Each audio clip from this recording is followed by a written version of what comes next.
Chapter 1. A Shadow in the Crowd. Mike had always been good at blending in, a skill he considered a talent.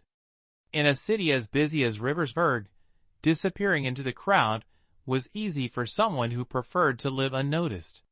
He worked as a night janitor at the local library, an old building filled with creaky floors and dusty corners.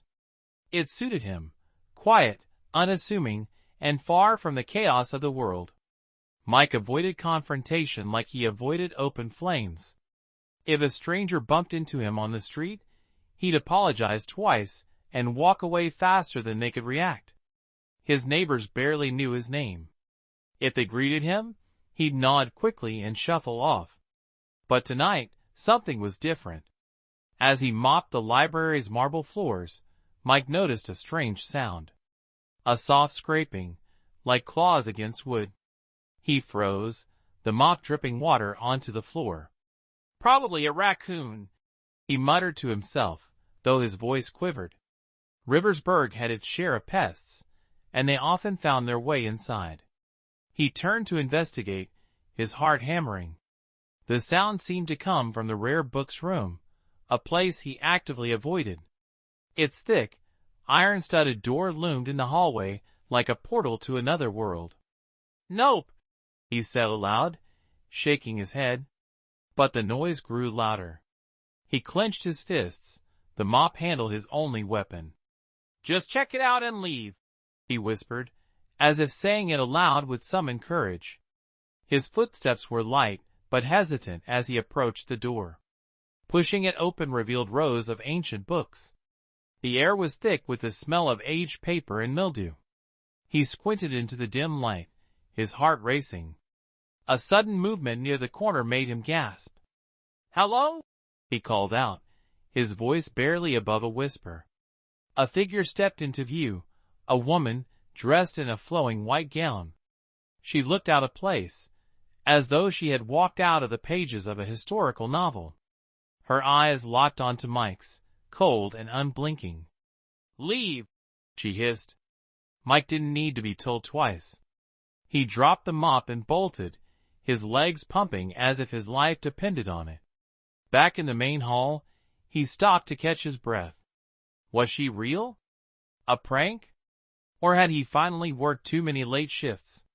But then he heard it, the sound of footsteps echoing behind him. Chapter 2. The Mark of the Spectre.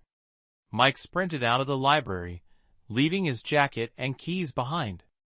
The frosty night air hit him like a slap, but he didn't stop running until he reached the neon-lit haven of a nearby diner. Inside, the warm hum of conversation and clinking dishes wrapped around him like a safety blanket. He collapsed into a booth, gasping for air. The waitress, a stout woman with kind eyes, approached. "You okay, hon? You look like you've seen a ghost." Mike gave a nervous laugh but didn't answer. The memory of the woman in the rare books room still clung to him. Her eyes, her voice, it all felt too real.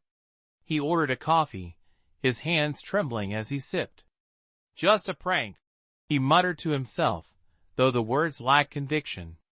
Yet, as he stared into his reflection in the diner window, he noticed something odd. On the side of his neck, just below the ear, was a faint mark, a handprint. It wasn't red or bruised but a pale, glowing outline that seemed to shimmer in the light. Mike froze. His fingers hovered over the mark, but he couldn't bring himself to touch it. Was this some kind of residue from that woman? He thought about going to the hospital but dismissed the idea. What would he say? "Help! I think a ghost grabbed me." The rest of the night, he stayed at the diner, too afraid to return to the library.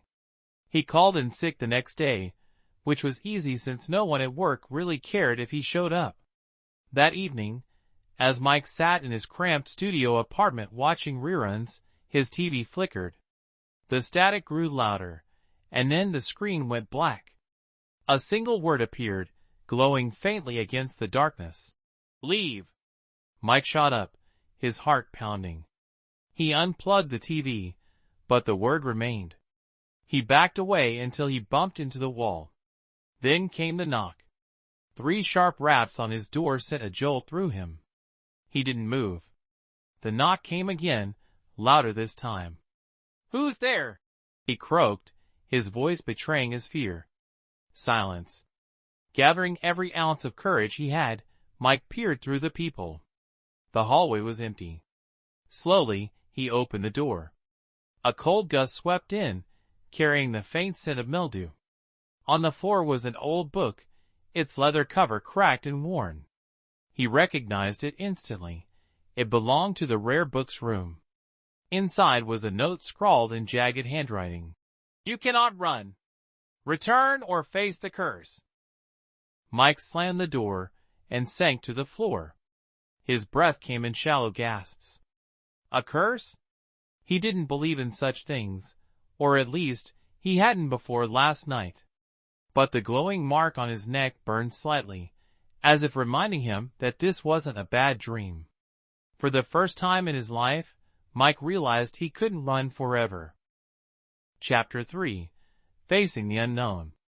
Mike stood outside the library, clutching a flashlight. The streets were eerily quiet, and the old building seemed to leer at him like a living thing. Every instinct screamed at him to turn around, but the mark on his neck pulsed faintly, a painful reminder of what was at stake. The heavy door creaked as he stepped inside. His flashlight beam danced across the marble floors, picking up the mop he abandoned the night before. The silence was oppressive, broken only by the echo of his footsteps. "Okay," he whispered. "I'm here. What do you want?" The air grew colder. Frost spread across the windows, and Mike's breath came out in visible puffs. He gripped the flashlight tighter. From the shadows emerged the woman in white. Her gown trailed on the floor, and her pale face seemed almost translucent. "You returned," she said, her voice echoing unnaturally. Mike swallowed hard. "Why, you said I had to. What is this? What do you want from me?" She pointed a skeletal finger at him. "You disturb the balance. This library is not just a place of books. It is a gate, a threshold between worlds. You have seen what you should not, and now you must atone." Mike's legs threatened to give out, but he forced himself to stay upright. "Atone? How?" She glided closer, her eyes glowing faintly. "You must guard the gate. Keep the balance, or the curse will claim you." "No way." Mike's voice cracked. "I didn't sign up for this." Her gaze bore into him. "The choice is not yours. The gatekeeper before you fled, and the curse chose you. Stay, or be consumed by the darkness." Mike wanted to protest, to beg for a way out, but deep down, he knew there wasn't one.